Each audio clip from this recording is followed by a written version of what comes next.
बुलढाणा जिल्ह्यात मानवतेला काळिमा फसणारी घटना घडली आहे।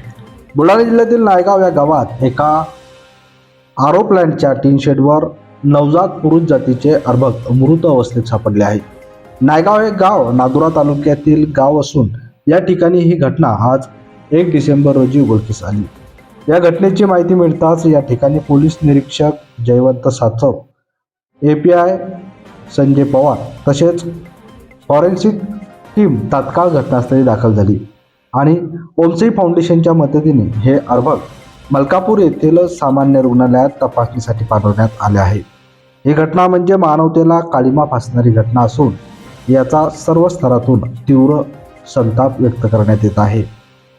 या प्रकरणी अज्ञात आरोपी विरुद्ध आता गुन्हा दाखल करण्यात आला असून या घटनेचा अधिक तपास नांदुरा पोलीस करीत आहेत।